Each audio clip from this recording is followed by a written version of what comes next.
인사를 좀 해도 될 것 같은데 오늘은 옆에 분에게 잘 오셨습니다. 우리 같이 한번 인사하겠습니다. 잘 오셨습니다. 네. 지난주에 공동체에 대해서 42절부터 47절까지 사도행전의 초대교회의 공동체, 그래서 성령이 임재해서 일어나는 놀라운 공동체에 대한 모습을 봤는데, 오늘은 지난주에도 잠깐 다뤘지만 이 치유의 역사와 또 베드로의 설교의 내용이 또 나옵니다. 그래서 하나님께서 계속 베드로를 사용하시는 것을 보게 되죠.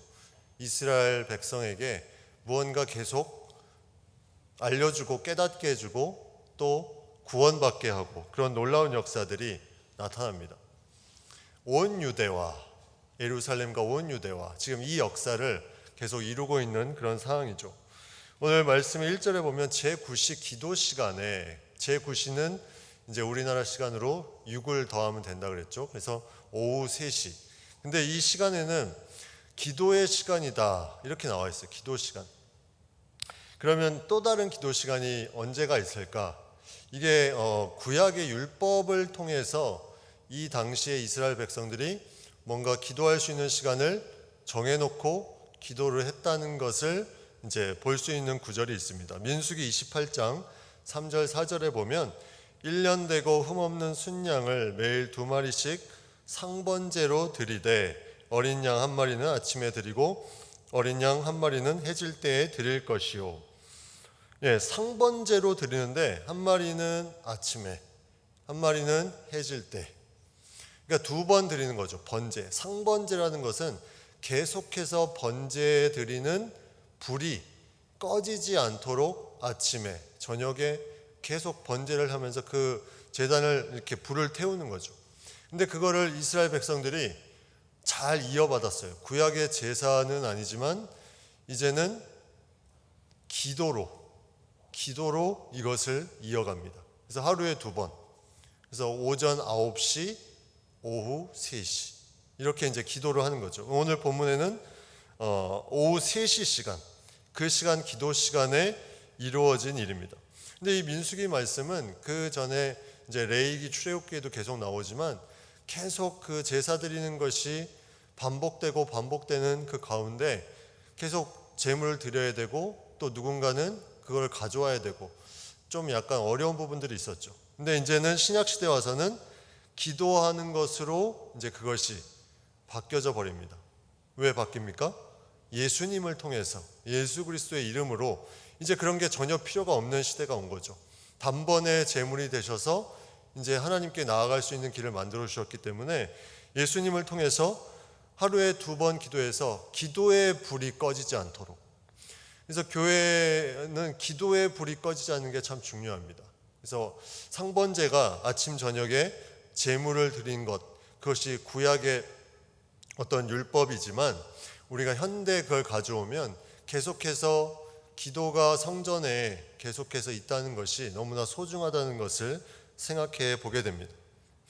근데 베드로와 요한이 이제 성전에 기도하기 위해서 들어가게 되는데, 그 당시에 이제 들어갈 때, 성전에 갈 때 모든 이스라엘 백성들, 남자들은 1년에 3차례 이제 절기에 들어가게 돼 있죠.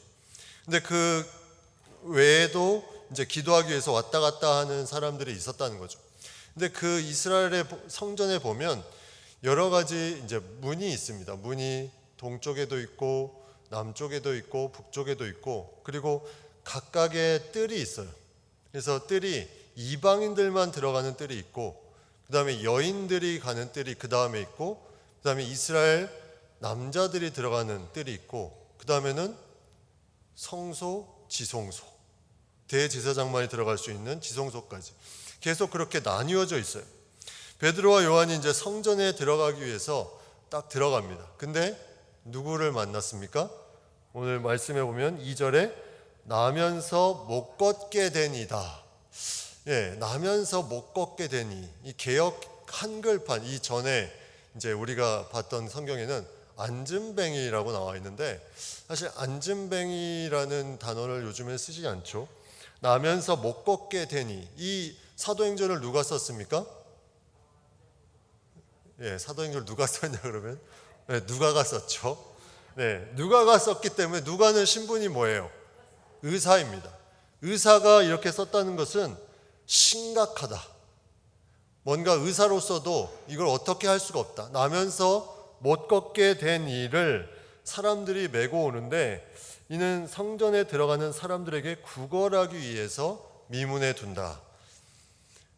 자, 이제 여기 이미지를 한번 보시면 성전에 이렇게 돼 있습니다. 이스라엘의 뜰, 여인의 뜰이 있고 그 바깥에 금쳐 있는 데가 경계예요. 그 나자렛인의 창고, 그 옆에 금 있죠. 거기가 그 바깥에가 이방인들이 거하는 건데 나자렛인 창고는 나실인들이 머무르는 그런 장소로 일반적으로 유대인들 그런 부분들로 구분되어 있는 곳이고, 지금 보려는 것은 이 미문이 저 동쪽 문에 해당되는 것이 미문입니다. 그러니까 이방인의 뜰과 여인들의 뜰이 이렇게 들락달락할 수 있도록 한 문, 미문. 왜 미문이라고 했을까요? 예, 아름다운 미, 아름다울 미자를 써서 저 문은 아주 아름답게 금과 청동으로 만들어 놨어요. 그래서 그 문의 아름다움을 그렇게 표현하면서 사람들이 왔다 갔다 하면서 볼 수 있도록. 또한 의미는 어떤 의미가 있을까요? 아름답게 해놨다는 것은 사람들이 엄청나게 많이 왔다 갔다 한다는 거죠. 우리가 보통 문을 잘 만들어 놓는 곳은 뭔가 사람들이 왔다 갔다 하는 데가 많잖아요. 여기도 성전에도 마찬가지. 아름다운 문을 만들어 놓은 것은 그만큼 사람들이 왔다 갔다 하면서 그 문을 보면서 이제 아름다움을 느낄 수 있도록 그렇게 해놓은 거죠. 이 역사가 요세푸스는 이 문에 대해서 이렇게 표현을 했습니다. 이 문은 특별한 경우 열릴 때에 성전에 이르는 인기 있는 통로였으며 적선을 구하는 사람에게 중요한 고려 사항이었다. 이 미문이 적선을 구하는 사람, 구걸하는 사람들에게는 너무나 중요한 문이었다는 거죠. 왜요?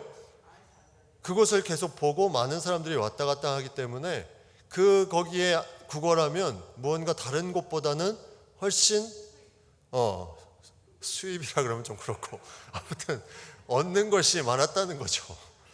네, 수입도 괜찮습니다. 뭐 수입 어차피 수입이니까. 그래서 사람이 많이 지나다니는 구걸하기 딱 좋은 장소가 이 미문이었어요.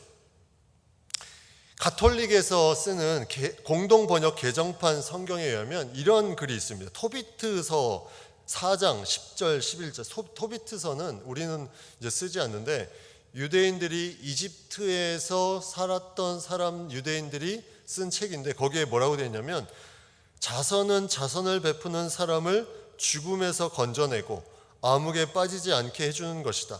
누구든지 자선을 베풀면 그 자선은 지극히 높으신 하느님께 바치는 좋은 예물이 된다. 이 토비트서는 한 BC 2세기, 3세기에 쓰여진 건데 물론 이 시기보다는 조금 빨리 쓰여졌지만 중요한 건 자선에 대해서 상당히 중요성을 내포하고 이런 말을 썼다는 거죠. 자선을 베푸는 사람을 죽음에서 건져내고 암흑에 빠지지 않게 해주는 것이다. 자선이 그런 역할을 해준다는 거죠. 그리고 누구든지 자선을 베풀면 그 자선은 지극히 높으신 하나님께 바치는 좋은 예물이 된다. 그러니까 사람들이 어떻게 생각하겠습니까? 저기 구걸하는 사람이 있는데 왔다 갔다 들어가면서 좋은 아름다운 문도 보고 이 자선에 대한 마음도 있고 구걸을 많이 하겠죠. 그 장소가 너무나 중요한 장소였어요. 저도 이 비슷한 상황을 예전에 제가 청소년 대학 청년 때 본 적이 있습니다. 제가 이제 그때는 이제 사역의 길에 가기 전에였는데 교회를 왔다 갔다 할 때 한 아주머니가 그 아이를 이렇게 포대기 이렇게 싸가지고 항상 외치는 말이 있었어요. 배가 고파요. 그러면 교인들이 정말 많이 왔다 갔다 했는데 그걸 듣고 다 반응을 하는 거예요. 왜냐하면 교회 가잖아요. 교회 가면 좋은 일 하고 싶잖아요.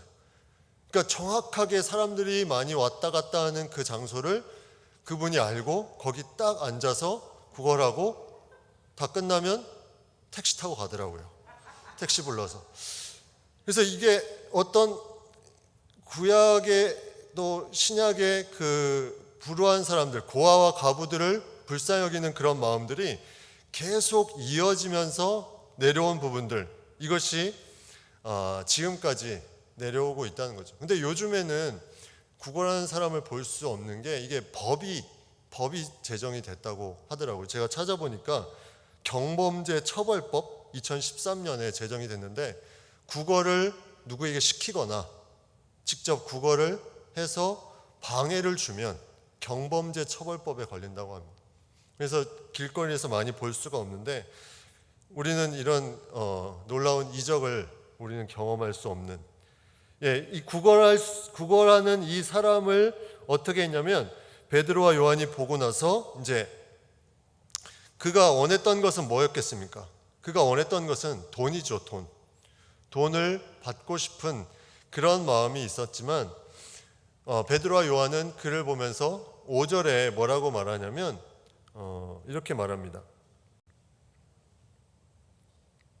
4절에 이르되 우리를 보라. 자, 이 구걸하는 나면서 못 걷게 된 이가 이 말에 어떠한 생각을 했을까? 우리를 보라. 그러면은 정말 무언가 큰 것을 주겠구나 하는 생각이 제일 먼저 떠올랐겠죠. 왜냐하면 구걸하러 자기는 있는데 우리를 보라고 말하는 사람이 없는데, 보라고 말하는 건 분명히 뭔가가 있을 것이다. 그래서 기대하면서 바라봤더니 이제 그렇게 무엇을 얻을까 하며 바라보거늘 베드로가 뭐라고 말하냐면 이제 유명한 말을 합니다. 음과 금은 내게 없거니와 내게 있는 이것을 내게 주노니 나사렛 예수 그리스도의 이름으로 일어나 걸으라. 은과 금은 없다. 엄청나게 실망할 만한 말을 하는 거죠. 나는 은과 금이 필요한데 은과 금이 없다고? 그러면 뒤에 거 들을 필요도 없겠네. 근데 그 뒤에가 뭐예요? 내게 있는 이것을 내게 주노니 나사렛 예수 그리스도의 이름으로 일어나 걸어라. 베드로와 요한이 주겠다는 것은 무엇입니까? 그 구걸하는 사람이 당장 하루하루 살고 그렇게 사는 것을 도와주겠다는 것이 아니라 궁극적인 것을 주겠다는 거죠. 제9시 기도 시간에 기도하러 가는 그 마음에 구걸하는 그 사람을 봅니다. 뭔가 궁극적인 것을 더 주고 싶은 마음이 있죠. 그냥 동전 하나 던져주는 것이 아니라 이 사람을 데리고 무언가 하나님을 만나게, 예수님을 만날 수 있도록 그렇게 도와주는 것이 중요하다. 그 마음을 가지고 선포합니다. 은과 금은 내게 없거니와 내게 있는 이것을 내게 주노니 나사렛 예수 그리스도의 이름으로. 우리가 기도하고 선포할 때 이 용어를 많이 쓰죠. 예수 그리스도의 이름으로 떠나가라. 예수 그리스도의 이름으로 선포하라. 근데 이것이 약간 또 율법적으로 쓰는 부분들도 있어요. 우리가 그냥 떠나가라 그러면 안 되고 꼭 붙여야 된다. 그래서 나사렛 예수 그리스도 이름으로 해야지 떠나간다. 근데 이걸 잘 이제 우리가 분별해야 되는 게, 우리가 법계의 이야기를 알고 있습니다. 법계. 블레셋과의 전쟁에 있을 때 전쟁에서 패하게 되죠. 이스라엘이. 그때 이스라엘 사람들이 가져오라고 했던 게 뭐예요? 법계였죠. 법계만 오면 우리는 이길 수 있다. 그래서 법계를 어떻게 생각하냐면 약간 우상화 여겼습니다. 그래서 결국 그 전쟁에서 법계를 빼앗겨 버리잖아요. 법계의 그 중심이 중요한데 그것이 마치 형식적으로 무언가를 호명하면 되는 것처럼 그렇게 착각을 합니다. 이 나사렛 예수 그리스도도 마찬가지. 우리는 분명히 중심은 알고 있습니다. 중심은 알고 그것을 가지고 나아가는 것이지, 이것을 하고 안 하고가 중요한 것은 아니라는 거죠. 왜냐하면 많은 말씀 중에 이 예수 그리스도가 언급되는 사례도 있지만 언급되지 않는 사례도 성경에 나옵니다. 먼저 4장 30절, 우리 그 다음 장 30절에 보면 손을 내밀어 병을 낫게 하시옵고 표적과 기사가 거룩한 종 예수의 이름으로 이루어지게 하옵소서. 여기도 예수의 이름으로 이루어지게 하옵소서. 그럼 베드로는 왜 계속 예수의 이름으로 했을까요? 베드로는 그 주변에 있는 사람에게 뭘 알려주고 싶었을까? 우리가 하는 것이 아니라 예수님이 이 모든 것을 이루시는 분인 것을 알려주고 싶었던 거죠. 근데 사도행전 14장 10절에 바울은 어떻게 얘기했냐면, 바울은 이렇게 말했습니다. 사도행전 14장 10절에 큰 소리로 이르되 내 발로 바로 일어서라 하니 그 사람이 일어나 걷는지라. 여기는 예수 그리스도의 이름으로 있습니까? 없습니다. 그냥 내 발로 바로 일어서라. 바울이. 그럼 바울이 베드로보다 믿음이 좋은 건가요? 그건 아니에요. 근데 바울과 베드로가 예수 그리스도의 이름으로 썼다 안 썼다가 중요한 게 아니라 똑같이 중요성은, 그 중심은 예수 그리스도입니다. 이제 나중에 그 뒤에도 이제 자신들이 한 것이 아니라고 말하는 내용이 나오지만, 근데 왜 베드로는 쓰고 바울은 안 썼을까? 우리가 한번 생각을 해볼 필요는 있는 거죠. 베드로는 말하는 대상이 성전에 있는 사람들, 또 그 예수님을 경험했던 시대의 사람들이었어요. 그러니까 그들은 예수님을 알고 있습니다. 그러니까 본인보다는 내가 얘기하면 내가 더 드러나기 때문에 명확하게 그 주체를 얘기할 필요가 있었던 거죠. 예수 그리스도의 이름으로, 너희가 이미 경험한 그 예수 그리스도, 십자가에 돌아가셔서 다 마음을 닫았지만 다시 부활하시고 나타나신 그 예수님을 알려주고 싶었던 거죠, 베드로에게. 근데 바울은 아까 했던 그거는 이방 민족에게 가서 한 거였어요. 그들은 예수님을 모릅니다. 예수 그리스도의 이름으로 꼭 안 붙여도 상관없어요. 근데 바울의 중심에는 그 예수 그리스도의 이름이 정확하게 들어가 있는 거죠. 우리가 어떤 것으로 하든, 그냥 선포를 하든 예수 그리스도의 이름으로 하든 그거는 큰 문제가 아니에요. 우리 중심이 중요하다는 거죠. 그것을 너무 율법적으로 그렇게 저울질할 필요는 없다는 것입니다. 성경에 보면 예수 그리스도의 이름으로 이렇게 말한 것이 한 20번 정도 나오는데 사도행전에만 8번 나옵니다. 그 정도로 이제 예수 그리스도의 이름을 계속해서 베드로는 언급하고 나아가는 것을 보게 되죠. 그래서 이런 그 예수 그리스도 선포를 통해서 이제 그들이 반응하고 이제 그 권세에 대해서 이제 움직이기 시작하는 것들이 이제 나타납니다. 7절, 8절에 보면 오른손을 잡아 일으키니 발과 발목이 곧 힘을 얻었다. 이제 선포한 후에 어떻게 했습니까? 오른손을 잡아서 일으켰다. 오른손을 잡은 것과 선포한 것의 차이는 무엇일까요? 선포한 것은 복음을 선포한 거죠. 복음의 능력을 선포하고, 오른손을 잡은 건 복음을 선포하고 거기에 움직이는 것이 쉬울까요? 쉽지 않죠.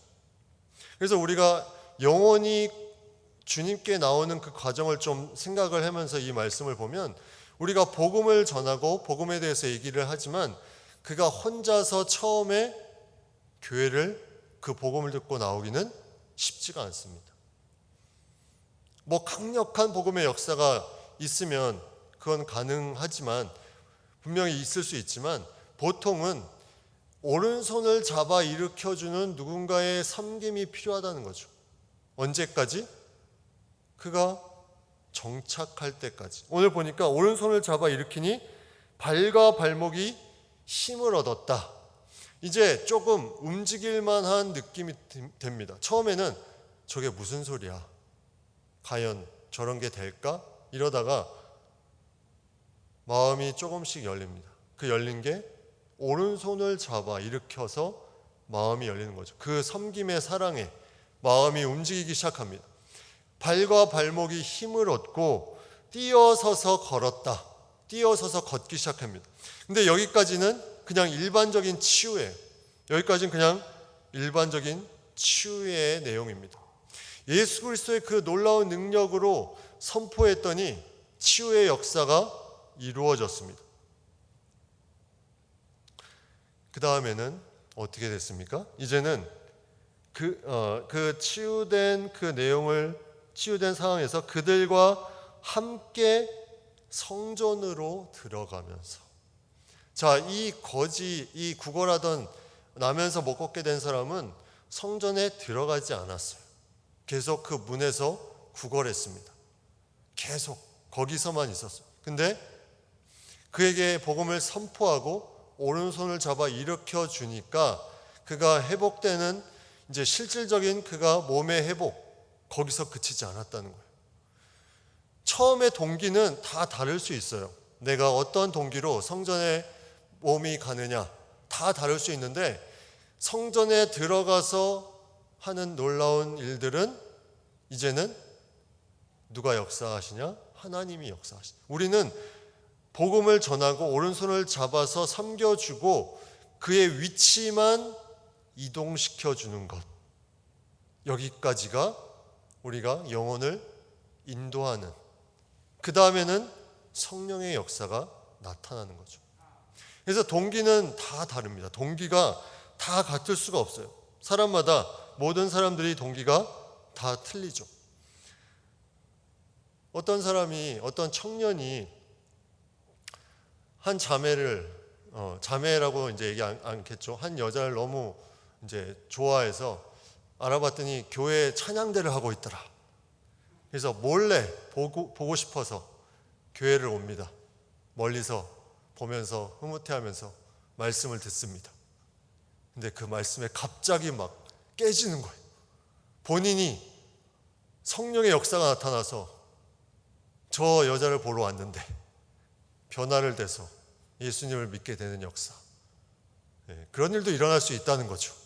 왜냐하면 동기는 다 다르기 때문에 우리 안에 그것을 통해서 일어나는 하나님의 역사는 다양하게 나타난다는 겁니다. 중요한 건 이제 이 믿음의 과정이 처음에는 의심하는 과정, 그 다음에 오른손을 잡아서 복음을 선포하고 일으켜 주니까 그가 약간 마음이 움직이는 과정, 그리고 그의 몸을 성전으로 이동시켜 주는 과정.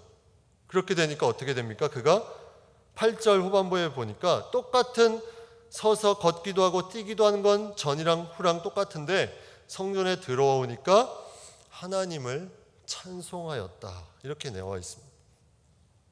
하나님을 찬송하는 신분으로 바뀌게 됩니다. 무엇을 통해서 이렇게 된 겁니까? 복음, 그리고 섬김, 사랑, 교회로 인도함, 그것을 통해서 하나님께서 놀랍게 역사한 거죠. 베드로와 요한은 가장 궁극적인 것을 주고 싶었는데 그것이 그의 마음이 열려서 그것을 받아들이는 놀라운 일들이 거기에 나타납니다. 그래서 그 일을 보고 이제 사람들이 또 반응을 하죠. 10절에 보니까 그에게 일어난 일로 인하여 심히 놀랍게 여겼다. 이제 여기서부터는 약간 이게 복선을 까는 것입니다. 놀랍게 여겼다는, 이제 앞에도 그 오순절 방언을 보면서 놀랍다는 사람도 있고, 그때는 이제 술 취한 사람으로 여겼던 사람들도 있었는데 3장에는 술 취했다는 말은 나오지 않죠. 왜냐하면 눈으로 다 봤기 때문에 놀랍다. 근데 이제부터 어떤 사람들이 움직였을까요? 이제 사단도 같이 움직입니다. 사탄이 같이 움직입니다. 이제 유대인의 그 기득권 세력, 바리새인과 사두개인과 그 당시의 종교 지도자들이 이러한 일들을 보면서 이제 핍박이 더 강해지기 시작하는 하나의 계기가 여기서부터 일어나기 시작합니다. 근데 베드로가 이러한 이제 치유의 역사를 하고 나서 다시 설교단에 쓰는 내용이 나오죠. 근데 11절에 보니까 나은 사람이 베드로와 요한을 붙잡았다. 왜 붙잡았을까요? 사람이 엄청나게 많아서 붙잡았을 수도 있는데 이 사람은 이제는 무엇을 알았습니까? 참 생명을 알았죠. 누구를 통해서? 베드로와 요한을 통해서. 이제는 그것을 알았기 때문에 그를 놓칠 수가 없었습니다.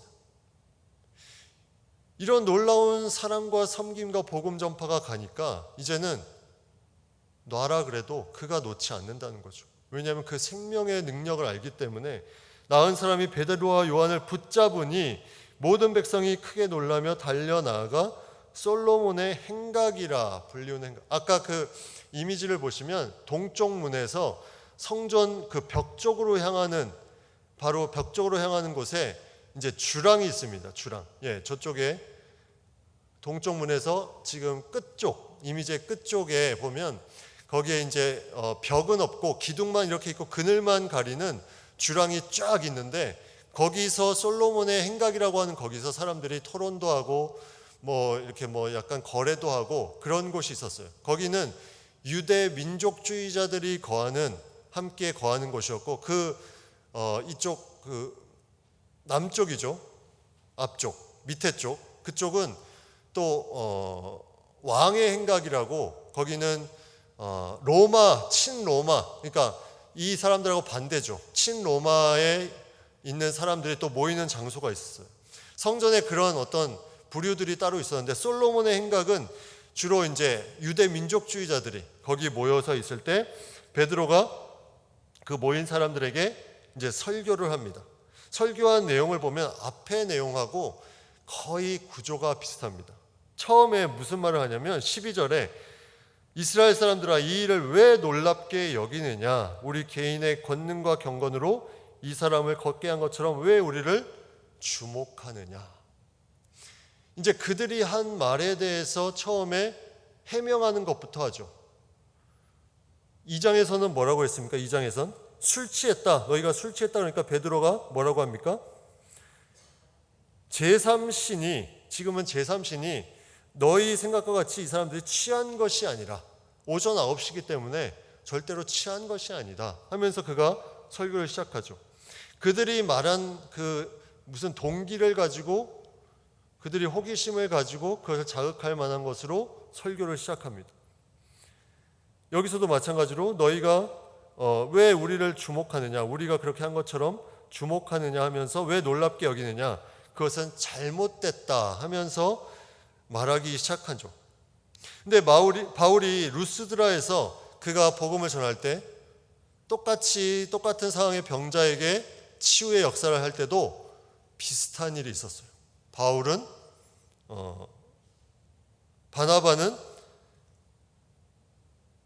바나바가 제우스 신, 바울이 헤르메스 신이라고 부르면서 그 신들에게 절하자, 저들이 저렇게 놀라운 역사를 이루었다 하면서 사람들이 바울과 바나바를 조치려고 할 때, 그때 바울이 이렇게 말합니다. 두 사도 바나바와 바울이 듣고 옷을 찢고 무리 가운데 뛰어 들어가서 소리질러 이르되, 여러분이 어찌하여 이러한 일을 하느냐? 우리도 여러분과 같은 성정을 가진 사람이라. 여러분에게 복음을 전하는 것은 이런 헛된 일을 버리고 천지와 바다와 그 가운데 만물을 지으시고 살아계신 하나님께로 돌아오게 함이라. 여기도 똑같이 바울과 바나바를 신처럼 섬기려고 했어요. 오늘 본문에도 마찬가지로 베드로가 마치 그것을 한 것처럼 너희가 왜 놀라느냐? 이것은 내가 한 것이 아니다. 이것을 말하면서 나아가는 것을 보게 됩니다. 그래서 이런 자신들이 한 것이 아님을 베드로가 예수 그리스도의 이름으로라는 것을 붙였음에도 불구하고 그들은 오해를 한 거죠, 계속. 근데 성경에 보면 정말 치유의 사건이 그 사람하고는 전혀 상관없는, 그 사람의 상태와 전혀 상관없는 일로 치유의 사건이 일어나는가, 우리가 한번 고민해 볼 필요가 있죠. 과연 예수님이 또 제자들이 그 사람의 상태와 전혀 상관없이 치유의 역사가 일어나는가? 마태복음 9장에 12의 혈루증을 앓은 여인을 보면 예수님께서 치유하시면서 이렇게 말씀하십니다. 내 믿음이 너를 구원하였다. 그러면 예수 그리스도의 이름이 아니라 너의 믿음이 구원하였다, 이렇게 말합니다. 또 마가복음 10장에 맹인 거지 바디메오에게 내 믿음이 너를 구원하였다. 마태복음 15장에 가나안 여인의 귀신 들린 딸 치유할 때 개들도 주인의 상에서 떨어지는 부스러기를 먹나이다 했던 그 여인도 내 믿음이 크도다. 그 치유에 너의 믿음으로 인해서 그렇게 구원이 이루어졌다는 표현을 예수님이 사용하십니다. 그러면 예수님의 전적인 예수님 이름으로 하되 믿음이 있는 사람과 믿음이 없는 사람이 틀린 것인가? 우리는 생각해 볼 수 있죠. 근데 이 믿음이란 게 무슨 믿음일까요? 오늘 본문에 나오는 그 역사와 이 예수님이 칭찬했던 그 믿음에 대한 역사가 다른 것일까? 그렇지 않다는 거예요. 여기서 말하는 믿음은 예수 그리스도의 그 긍휼을 베푸심, 치유의 역사에 대해서 열려져 있는 마음을 예수님이 보시고 믿음으로 칭찬해 주신 겁니다. 이거는 인간이 칭찬할 수 없는 거예요. 너 믿음이 커서 너는 나았어. 이건 말이 안 되는 거예요. 왜냐하면 인간이 그 믿음을 측정할 수 없습니다. 오직 측정할 수 있는 분은 예수님이에요. 그래서 예수님이 치유하시고 나서 그 부분을 칭찬해 주시는 거지, 그 믿음 때문에 네가 나았다는 것이 아니라 예수님의 긍휼하심에 너의 마음이 열려있는 그 부분을 칭찬해 주시는 거지. 그래서 우리가 예수님을 만날 때도 내 믿음으로 예수님을 만났다 이렇게 표현할 수 없잖아요. 예수님이 우리를 계속 두드리시는데, 계속 성령의 역사로 두드리시는데 우리가 반응한 거죠. 반응. 내 믿음, 내가 주권 주체가 아닌데, 여기도 마찬가지입니다. 나는 주체가 아니라 객체인데 예수님이 계속 두드리시고 그것에 대해서 긍휼을 베푸시는 분이신데, 그것에 대해서 잘 열어서 반응해 드렸다. 이것이 믿음을 칭찬하신 부분으로 우리가 생각해 볼 수 있습니다. 16절 말씀에 보면 비슷한 말씀이 있습니다. 그 이름을 믿음으로 그 이름이 너희가 보고하는 이 사람을 성하게 하였나니 예수로 말미암아 난 믿음이 너희 모든 사람 앞에서 이같이 완전히 낫게 하였느니라. 무슨 믿음이라고 했습니까? 예수로 말미암아 난 믿음. 그렇죠? 우리가 주체적으로 가지고 있는 믿음이 아니라 예수로 말미암아 난 믿음이 너희 모든 사람 앞에서 이같이 완전히 낫게 하였다. 이 믿음이 이렇게 예수님과 교통하는 상황 가운데 이것이 점점 커지는 것, 이것이 다르게 보면 내 안에 내주하시는 성령님이 계속해서 폭발적으로 움직이시며 역사하시는 거죠. 그걸 바로 성령 충만이라고 하는 겁니다. 내 안에 내주하시는 성령님께서 계속 반응하면서 소통할 수 있도록 하나님과, 그것이 계속 원활하게 돌아갈 때 그 안에 놀라운 성령의 역사가 나타나게 된다는 거죠. 그 내용이 오늘 본문에 나와서 이제 그것을 해명하고 이제 베드로가 복음을 선포하는 내용이 13절부터 나옵니다. 이 설교는 크게 두 가지로 나눌 수 있어요. 선포와 그 다음에 선포에 대한 반응 권유. 선포를 13절부터 18절까지 하고 그 반응에 대한 이제 너희가 어떻게 반응해야 되는지를 이제 19절부터 말하고 있습니다. 그 반응이 뭐냐면 회개하고 돌이켜라. 설교의 어떤 흐름이 처음에 그들의 어떤 호기심 나는 내용, 그들이 얘기했던 부분을 가지고 하다가 복음을 전하고 마지막에 또 그들이 해야 될 적용 부분들을 말하면서 베드로가 마무리합니다. 우리가 13절을 보면 아브라함과 이삭과 야곱의 하나님, 이거는 되게 중요한, 성경의 중요한 말씀입니다. 아브라함과 이삭과 야곱의 하나님이라는 말은 출애굽기 3장 16절에 모세가 떨기나무 불꽃 가운데 소명받을 때 썼던 하나님에 대한 호칭이에요. 근데 이 호칭을 예수님이 그 모세를 인용하면서 누가복음 20장에 동일한 호칭으로 인용합니다. 누가복음 20장 37절에 죽은 자가 살아난다는 것은 모세도 가시나무 떨기에 관한 그래서 주를 아브라함의 하나님이요 이삭의 하나님이요 야곱의 하나님이시라 칭하였나니, 하나님은 죽은 자의 하나님이 아니요 살아있는 자의 하나님이시라. 하나님에게는 모든 사람이 살았느니라. 그러면 이 호칭이 어떤 의미가 있을까? 아브라함과 이삭과 야곱의 하나님, 왜 세 사람을 이렇게 붙여서 호칭했을까?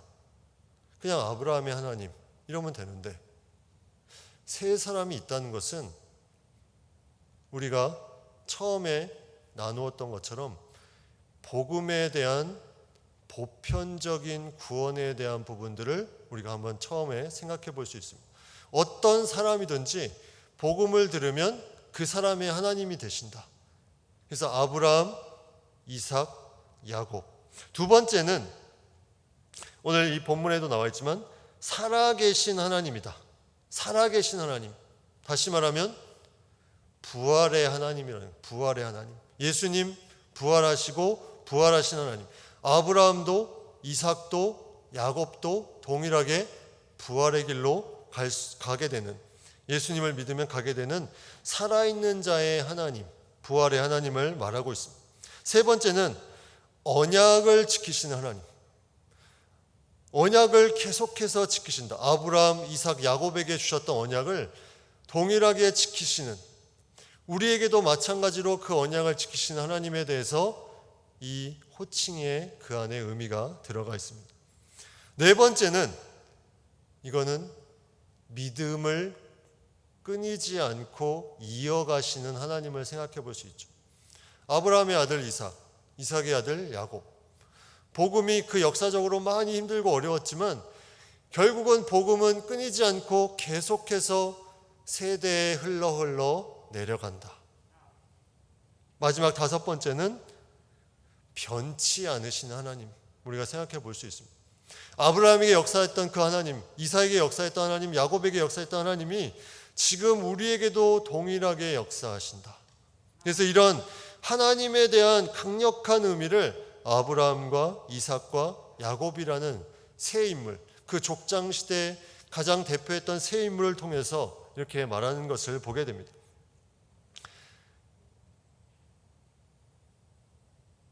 네, 오늘 3장의 베드로의 설교가 두 부분으로 나눠진다고 아까 얘기했는데 13절부터 이제 18절까지, 그리고 19절부터 마지막 절까지 다음 주에 그 설교 내용에 대해서 우리가 좀 같이 나누도록 그렇게 하겠습니다.